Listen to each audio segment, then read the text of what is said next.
The city was just beginning to awaken under the first light of morning. The faint street lamps scattered across the roads were still on, while the sky gradually shifted from a bluish gray toward daylight. People had not yet stepped out of their homes, perhaps lingering a few extra minutes at the breakfast table. Even though the calm of these early hours often seemed routine, it could sometimes set the stage for unexpected encounters. Around that hour, a 15-year-old black teenager named David was leaving the neighborhood grocery store with a small shopping bag in hand. David lived in a modest apartment with his mother.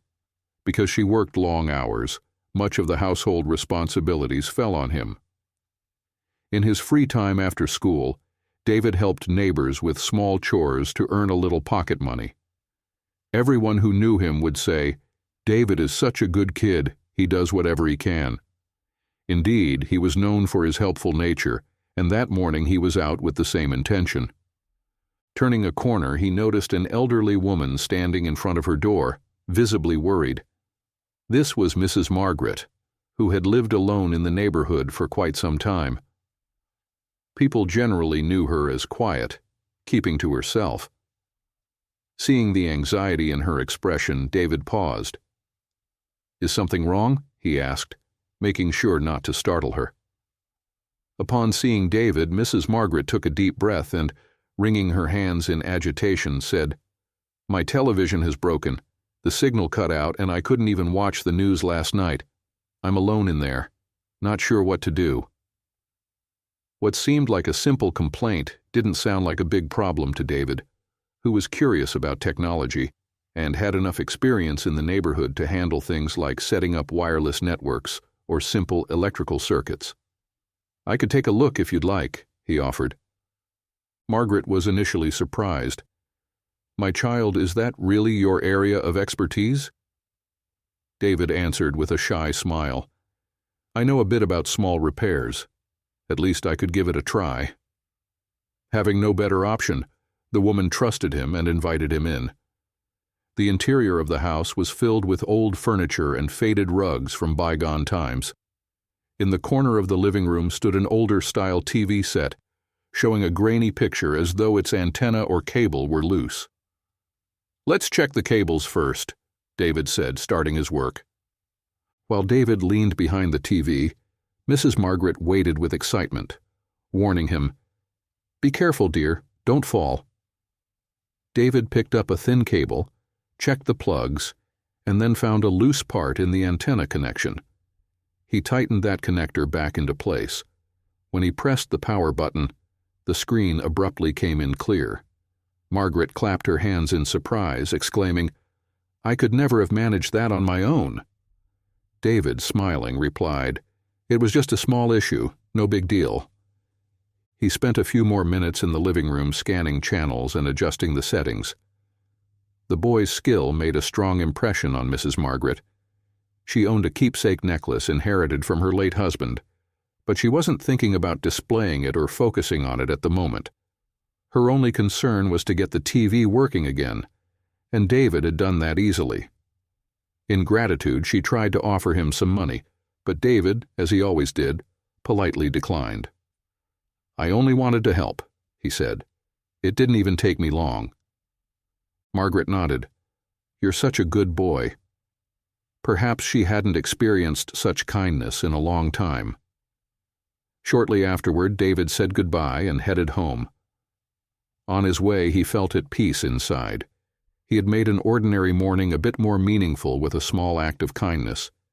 Yet the next day, the scene he would find at his own doorstep would pull him into an entirely different story.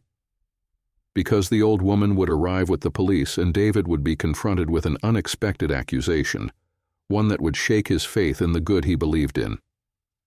The following morning, David woke early as usual. He felt as though he hadn't slept enough, not from fatigue, but from an odd sense of unease. Yesterday's events were on his mind. He had fixed Mrs. Margaret's TV, leaving her grateful as he departed. At that moment, everything seemed fine. He was even happy over such a minor kindness.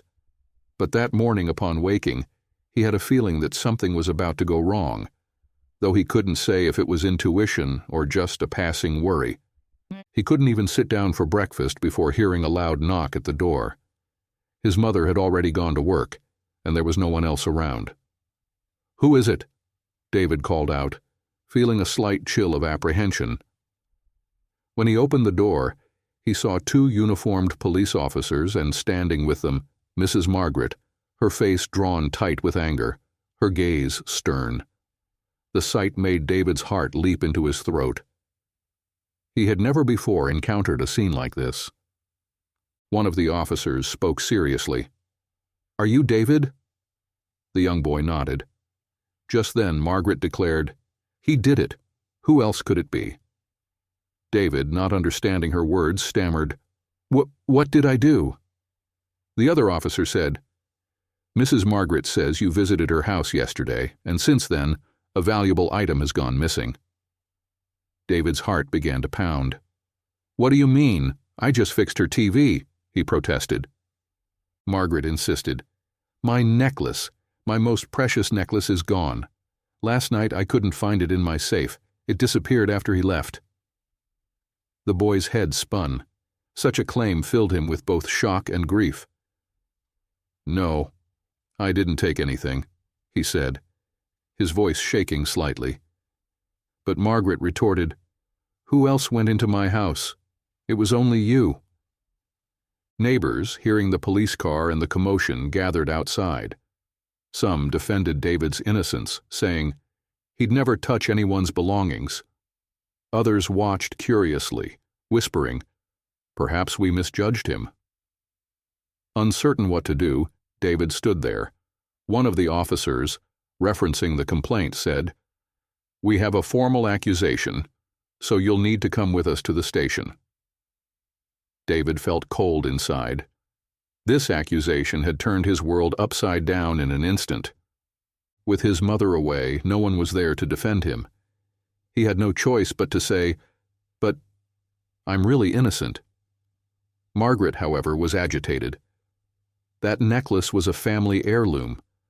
I trusted him the most, yet he fooled me," she muttered angrily. The officers, following procedure, didn't handcuff David but insisted he get into the police vehicle. People on the street looked on with sympathy and concern as the distraught young boy was driven away. On the way to the station, David sat quietly in the back seat of the patrol car, his heart pounding so loudly he could practically hear its thumping in his ears. He was torn between anger and sadness. The respect and affection he'd had for Mrs. Margaret had been replaced by a deep pain at being branded a thief. He had responded to her call for help, and now he was being taken to the station under suspicion of theft. The officers in the car exchanged comments, such as, "We've handled similar reports before.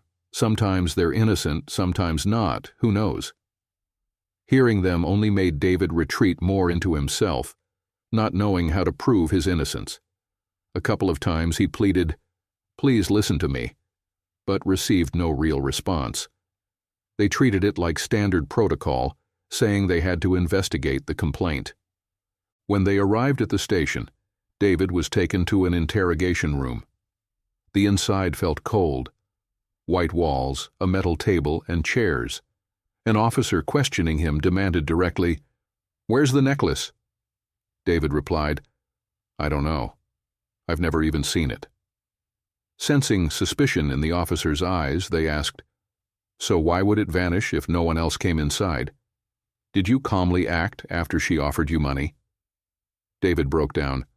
"I would never do that." This felt like a nightmare, and he had no loved ones there to stand up for him. Time stretched on as fear, confusion, and hopelessness built within him. He fought back tears. Sometimes anger rose in him. He wanted to shout, "Believe me." Another officer tried consoling him in a calmer voice. "Look, if you're telling the truth, it'll come out. Just be patient." Meanwhile, Mrs. Margaret was in another room giving her statement, repeating, "I searched all night, couldn't find it. It disappeared the day he visited." Outside, time passed. David's mother, returning from work, rushed to the station. The story grew. Among the neighbors, some said, David would never do such a thing, while others whispered, but what if he really did? In the interrogation room, David repeatedly stated, I only wanted to help the lady. Then one officer, perhaps influenced by Margaret's statement, said, we might have to put you in holding. The young boy's heart sank anew. The only thing ringing through his head was, is it really that easy to be labeled a criminal? Yet who would listen to a child's voice? No one realized the truth was about to be discovered, reshaping the entire commotion. David's kindness and innocence would clash with the elderly woman's forgetfulness, culminating in a dramatic revelation of who was actually right or wrong. For now, it was all a tangled knot. Trapped inside the station's cold walls, David was likely living the longest minutes of his life. Waiting in that uncertainty, no one there could predict how this story would end up teaching a profound lesson in humanity. Inside the interrogation room, time felt nearly frozen. David sat on the cold metal chair staring at the table, drained from repeating, I didn't do it. A few officers wanted to believe him. Others were determined not to accept any conclusion without hard proof. Meanwhile, urgent voices echoed outside, footsteps down the corridor. Suddenly the door swung open, and a police officer rushed in, shouting, Stop! Don't take the suspect to the holding cell! Behind him followed Mrs. Margaret, her face filled with panic and remorse. Short of breath, the woman clutched her hands to her chest and declared, I was wrong. I made a huge mistake. Everyone in the room turned their eyes to her. David slowly raised his head to see her face, where he sensed both hope and deep hurt. With tears in her eyes, Mrs. Margaret explained, I put my necklace not in the safe box I mentioned, but in another drawer yesterday. While cleaning the house, I found it there. I truly thought you took it. I can't express how sorry I am. For a second, the officers looked at each other, their manner still cautious but clearly relieved. At least the case had been resolved. One officer muttered, So the necklace was never missing, then nodded apologetically toward David. Another said, In that case, there's no grounds to detain you, opening the door. David stood, his legs almost numb. Finally, the people who hadn't believed him realized he was telling the truth, which felt somewhat reassuring, yet the ache in his heart remained. Moving closer to David, Mrs. Margaret said in a trembling voice, I did you such a grave injustice. You're right to say anything to me. My forgetfulness and my panic led me to blame you.